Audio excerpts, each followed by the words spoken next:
Hey you guys, my name is Tamika. This is my channel, Tamika Michelle, and today we're going to talk about the books I read in September.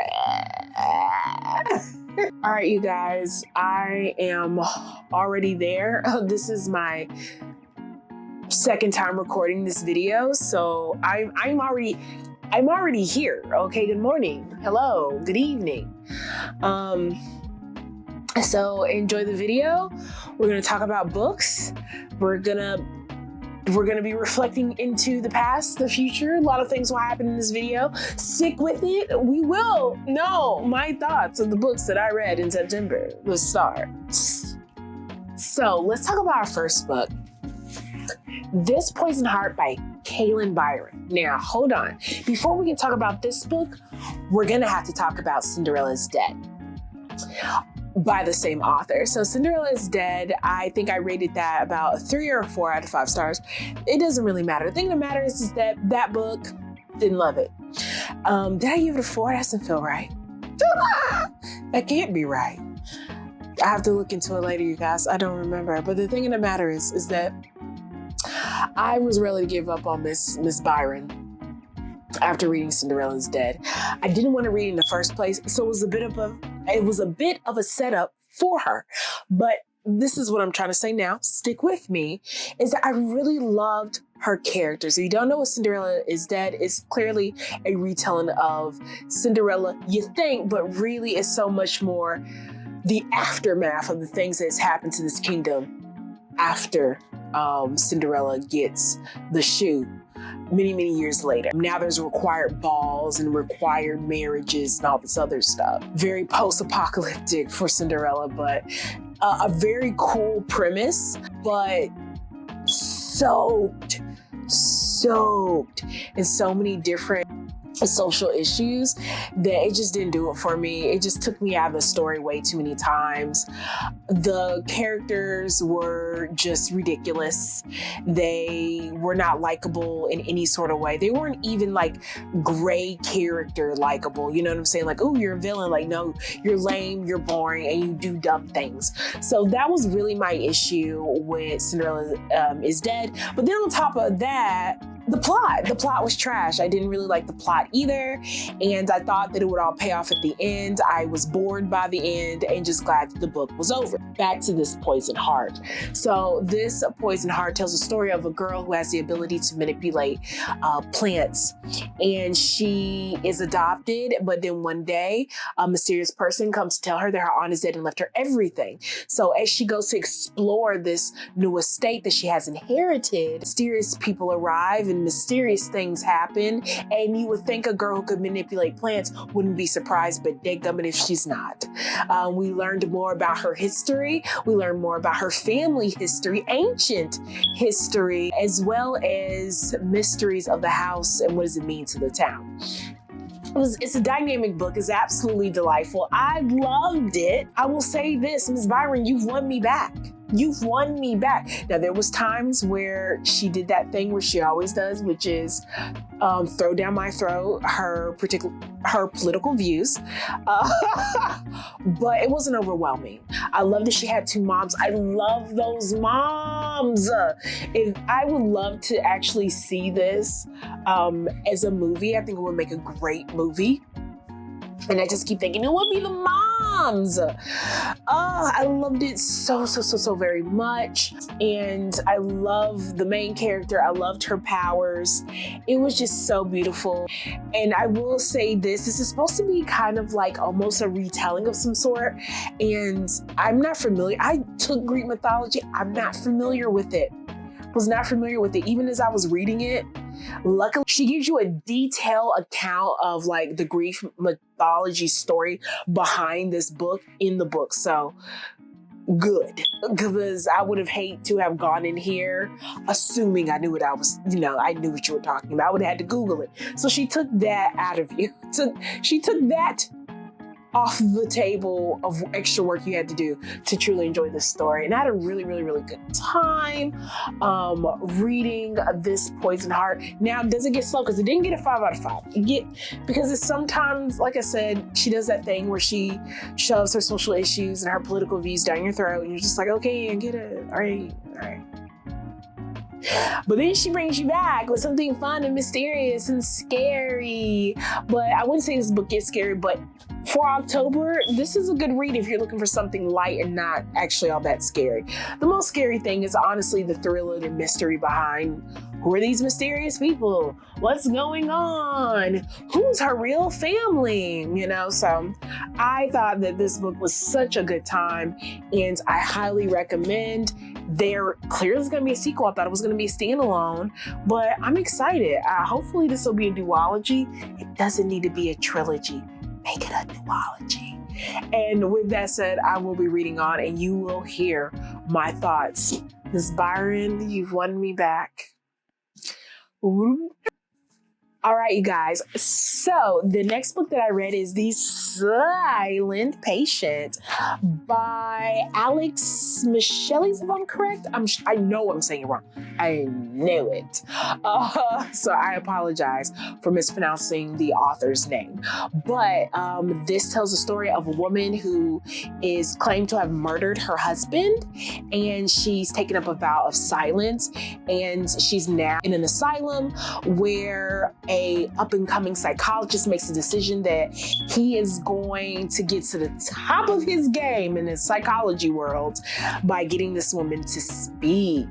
And so he takes on learning about who she is, trying to speak to her, to going deep into her family history, her marriage, meeting people, and so many things are open, so many truths are revealed. And honestly, I didn't see the ending coming. I thought it was a good time. The book is a little slow, but things like this are going to be slow. I mean, it's not going to be like a unicorn or a dragon's going to pop up out of somewhere. Like, there's got to be these dry, slow burn moments. I think what also makes this book extremely powerful is its ability to also do the psychology of the psychologist. I think we often forget that psychologists and therapists that we call upon are people too, and that they're usually drawn to this profession because they've dealt with things too. And I just really loved that the book respected that. And it was really cool seeing the overlap or the parallel of the patient as well as the therapist. And that melded so beautiful in this book. And I highly recommend giving The Silent Patient a chance. Wonderful for October. So go for it. All right, you guys. So the next book we're going to be talking about is The Heart Principle by Helena Hung. I'm so excited to be talking about this one. This is one of my most anticipated reads of the year. This woman writes it, I read it. She writes it, I read it. And that's our relationship. So I highly recommend checking out The Heart Principle. Now, what is it about? It's about a violinist named Anna who has been having problems not being able to finish her music. She will start playing and all of a sudden she stops. And this all stemmed from the moment she became, internet famous. So one day she was the backup for a show that was about to happen. The main violinist was not able to perform. She came in, killed it. They caught it on camera, put it on the internet, and now it's not about how great she was, but what is she gonna do next? And that pressure has almost crippled her. Now, the thing is, she's always had pretty much issues with dealing with being a perfectionist, but now that she's in the spotlight, it has run deep. And now she is seeing a therapist. Her therapist is saying, you gotta get out, do more, change it up, be spontaneous. You don't need to be perfect all the time. And drives in our next character, who is the showstopper, the reason why the kids are reading this book, and that is Quan. Yes, Quan from previous books. Technically, you can read these books any way you want to. I highly recommend reading Helena Hahn's books in order so that when characters do pop up from other books, it's just that much sweeter when you read it. And Quan in a previous book was dealing with cancer, but he is healed from that situation, which leads to a certain particular kind of surgery that now makes him feel less of a man, less confident, less himself. And for someone who was a ladies' man, this is a bit of a detriment to him. So he decides to start getting out there to date again. With that said, our girl Anne has a boyfriend, but he is hot garbage. Hot garbage. Like, there's a scene in the book where she does something for him, okay? And she does it not wanting to do it. She doesn't like it, okay? But does he care? No, doesn't matter. He is happy and satisfied, and then rolls over to tell her that he wants to have an open relationship. It's the audacity for me, the gall. And then pretty much says, like, I'm gonna marry you anyway, but I just want the ability to, not feel like I'm missing anything out there. What? I'm like, what? So my girl's so shy. She's such a people pleaser. Of course, she goes along with this, but she's hurt. She's upset. So she's like, oh, what you think is that I'm not going to be out there in them streets too? Tinder. So she gets on Tinder, makes her profile, but our boy Quan, who's getting back out there, also makes him a little profile. And that's how really story begins of how these two will meet. Another layer that happens here is that Anna is actually going to be diagnosed with something that her family believes that she is lying about. That's not true. So there's a lot, huge thing that Helena Hahn will always talk about is mental health. And she also talks about autism, which again is always a theme in her books. Nothing different. But another thing that's a theme in her books is humanity and being sexy. I said it. She knows how to be sexy, and she knows how to make her characters human. And I know that sounds crazy, but there's times when my characters in this book are upset. I am upset. When they're excited, I'm excited. When they're shy, I get butterflies in my stomach. You hear me? Like, she knows how to write to our souls, and that's why I love Helena Hahn. But this book only got a 4 out of 5 stars, which is good. Let's get that right. It's great. The thing is that I felt like the ending was just a bit rushed, and it lost a star for me for that. I feel as though she might have been rushed due to COVID, because I've never had this issue with her books before. But will I keep reading Helena Hahn? Yes, I will. Will I reread this book? Yes, I will. Like, she just does the damn thing. Love it. Thank you, Miss Hahn. You out here. You out here.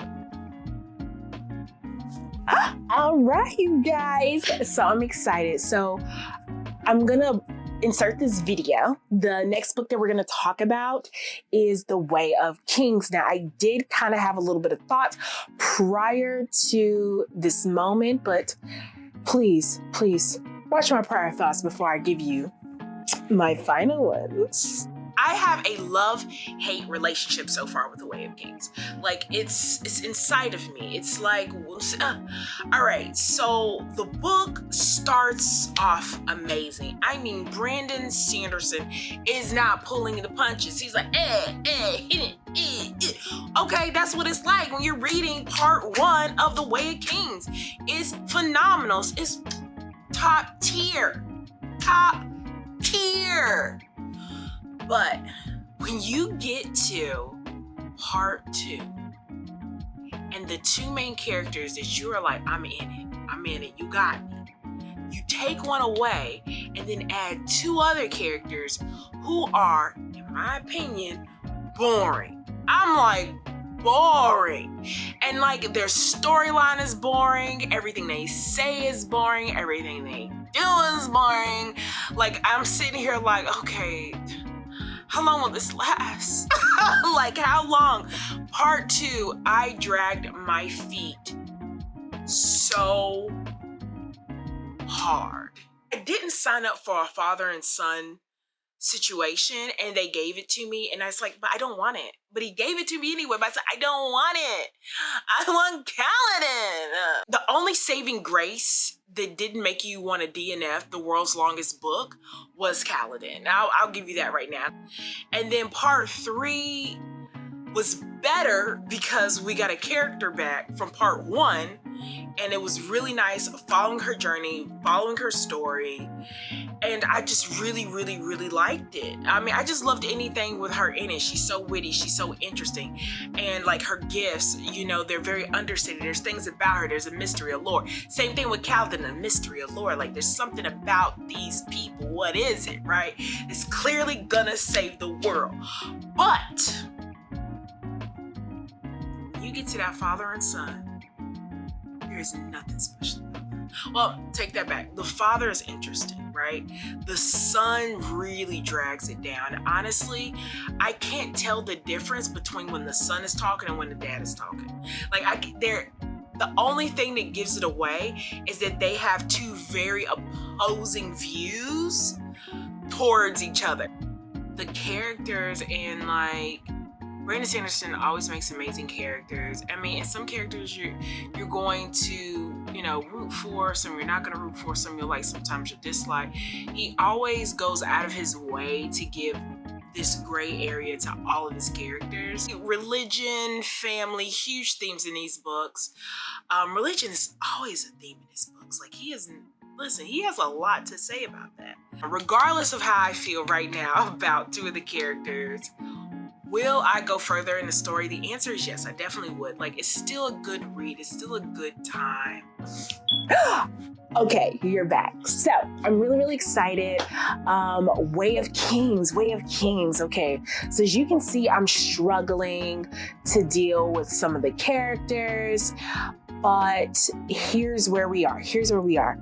I gave it a 4 out of 5 stars. It only lost a deduction for the small moments that I was bored. I was just like, ugh, I do not like it. But Kaladin, I think Shalon, carried this book in ways that are so epic in the ending and the twists and the turns and the plot and the action scenes. The magic system is out of this world. I'm having a good time. I do hope in the next book, since we had to put that foundation down, the boring parts, the foundation of the characters, the foundation of the world, the foundation of the people, okay? I'm hoping in the next book, Words of Radiance, which I will be reading, that we're able to level up. All right, you guys. So next book up is Gods and Monsters by Shelby Mahan, which I'm pretty sure I'm mispronouncing her name. Don't tell her I didn't mean to. But what I'm saying is, forgive me. Now, in order to talk about this book, I gotta talk about the other books, which I haven't talked about. So, Gods and Monsters is the 3rd and final book in the Serpent and Dove series, which, ironically, I gave all of them 4 out of 5 stars. So it was a clear, solid 4 series in my book. Now, Serpent and Dove, literally tells the story of a witch who's on the run from her witch mother and coven with her best friend, who's also a witch, who gets caught up in a scandal with a witch hunter that leads her to getting married. And being that she's on the run from her mother, it only makes sense that being with a witch hunter is just the better of two horrible situations. I had a good time with this series. I would recommend it for someone who's just looking to have fun. The series aren't really all that deep. I read a lot of high fantasy. I read a lot of complex plots, very, very colorful characters. And I will say that the very least you're getting is a really good romance, and you're getting a pretty fun plot, and you're getting a whole band of lovable characters. And that's what I can say about this series. Now, things I didn't like. I feel like it was slow at times. I feel like we harped on certain things way too long. Sometimes the reason why characters did stuff, I just didn't believe you. Felt like we could have did something different. Was that really the best option? I didn't think they were as smart as they should be. To be fair, some of them are quite young, so they're gonna make young people decisions. And sometimes I have to keep myself in that mind frame. My friend was reminding me, she's still a kid. I was like, yeah, I guess so, you know? Hence why it's sometimes very hard to read high fantasy and YA, because you have to remember that younger people are gonna definitely make decisions a little bit different than someone who's more seasoned. Go check out the Serpent and Dove series. If you like the first book, you're gonna love the rest of it. If you don't like the first half of the first book, it's just more of the same. Let it go. Let it go. All right, you guys. So last book that I read in the month of September is Warbreaker by Brandon Sanderson. I love this cover. I just really loved their white edition covers. Another book in this Cosmerian universe. Now, here's the thing. This is a standalone up until maybe this year. We weren't expecting nothing of it. I'm hearing rumors. I have not confirmed it. It could be confirmed, but I don't know, that there's going to actually be a sequel to this. It doesn't need one. I will say, if you're someone like my friend who hates reading books in a series, I would say please read this book. Please still give it a chance, because it ends. You don't have to go any further. I haven't even read the next book. Will I? Maybe. Actually, probably will. I love this. I gave this book a 5 out of 5 stars. I probably will. But this book ends beautifully. You do not have to go further on. It has a beginning, a middle, and an end. It leaves you wanting for nothing more, which is why I'm really surprised that they're making a sequel. What could it be about? I don't know. But I will tell you what this book's about. So in this particular world, they have breaths and color. So that's really the surrounding of their magic system. So you can steal breaths from people's body. You can manipulate color. There's one group, the original kingdom, that does not believe in color, believes that it's showy, that it's wrong, and they do more grays and no tones at all, right? But the royalty themselves, they have the ability to change the color of their hair. And it takes great discipline for them not to. But they have the younger sister and an older sister. And during this time, their kingdom was ran off from their greater kingdom. And they were just pushed off into this little land by the God King. Oh man, Brandon Sanderson and his God Kings, you know what I'm saying? And and in this particular situation, they made a deal. They said, we will not kill you if you send us your daughter to marry. So the eldest daughter is being groomed and everything to marry the God King, to bear him this heir so that they can keep the magic within the kingdom, okay?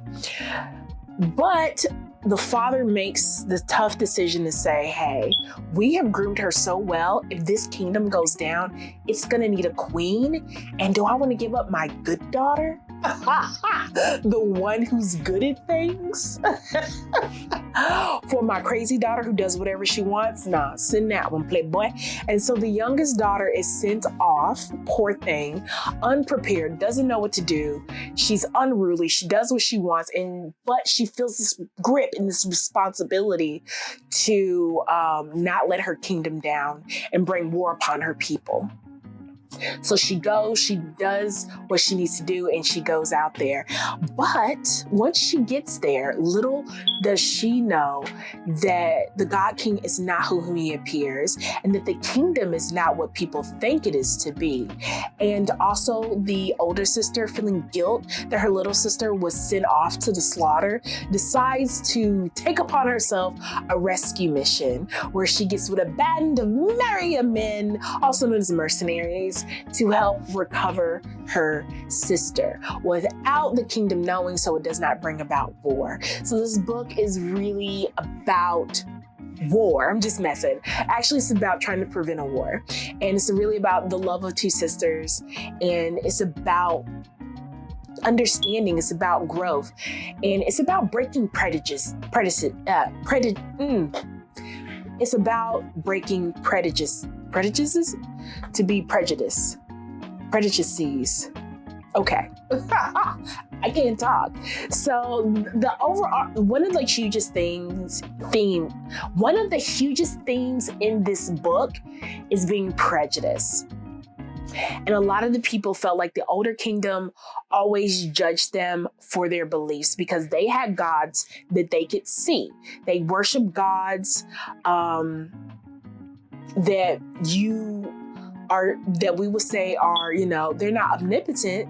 They have flesh and blood, but they bestow these gifts, and those are the ones they choose to worship, as opposed to the old kingdom that chooses to worship a God that they cannot see, which, funny enough, the other people feel like that's crazy. You don't see him. He's not there. Our God, he's here. You can see him. How can the audacity that you think that you're better? And they're like, yeah, but they're just people. Like, that's not a God. And so there's just always this very interesting thing that Brandon Sanderson always does, which is religion. That's always a huge theme in this book.